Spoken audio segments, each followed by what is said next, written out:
மருந்துக்கு தேவையான அளவு சங்கு எடுத்துக்கோங்க. அதை சுத்தம் பண்ணிவிட்டு சுண்ணாம்பு தெளிஞ்ச நீரில் நல்லா கவசம் பண்ணிக்கிங்க.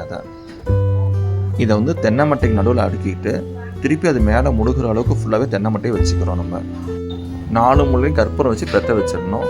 பெற்ற வச்சா நெருப்பு கொஞ்சம் கொஞ்சமாக அதிகமாகும். நல்லாவே கொஞ்சம் தலை ஃபுல்லாகவே கொழுந்து விட்டு உங்களுக்கு எரியும். அப்படி நல்லாவே கொழுந்துட்டு எரியுது பாருங்க. இது ஃபுல் அண்ட் ஃபுல் நெருப்பு அதிகமாக இருக்கிறப்ப அதனோட இன்டென்சிட்டி குறைக்கணும். நம்ம என்ன பண்ணுவோம், தண்ணி ஃபுல்லாக மேலே ஊற்றுவோம். ஊற்றிட்டோம்னா அதனோட ஸ்பீட் ஃபுல்லாக உங்களுக்கு அணைஞ்சிக்கும். வெறும் கங்கு மட்டும் தான் இருக்கும்.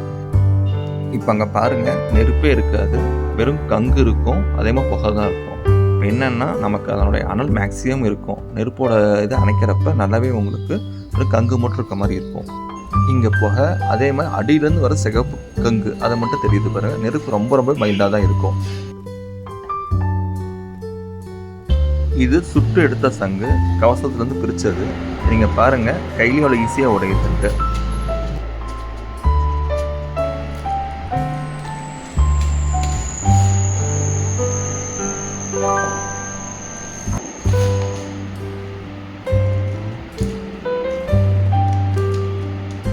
நீங்கள் சாதாரணமாக உடச்சி பாருங்கள்.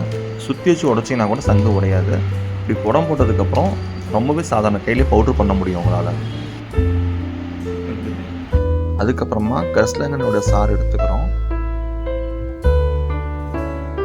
இது நாங்களே ஸ்பெஷலாக டிசைன் பண்ண காட்டுவோம். நம்ம டேபிள் டாப் டைப்பில் இருக்கும். இது உங்களுக்கு பார்த்தீங்கன்னா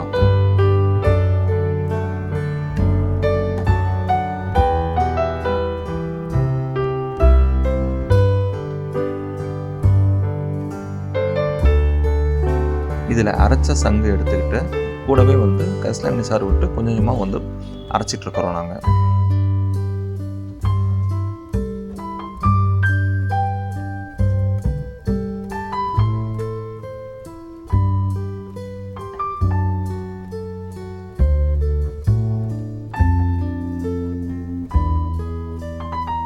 ஒரு 10 மணி நேரம் அரைச்சதுக்கப்புறம் நீங்கள் பார்த்தீங்க அப்படின்னோம்னா அது எவ்வளோ நைஸாக இருக்குன்னு உங்களுக்கு தெரியும்.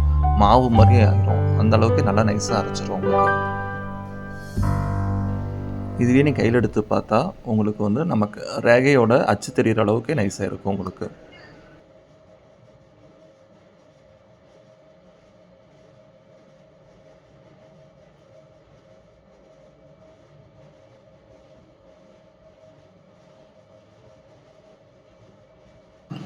இது சங்கு அரைக்கிறதுக்கு முன்னாடி இருக்கிறது பாருங்கள், எவ்வளோ கிரானியூல்ஸாக இருக்குன்னு தெரியும். இது அரைச்சதுக்கப்புறமா இதுலேயும் பாருங்கள், நம்ம ரேகை வர அளவுக்கு நைஸ் இருக்குது உங்களுக்கு. இதுக்கப்புறமா புடம் போட்டு மருந்து செய்வோம்.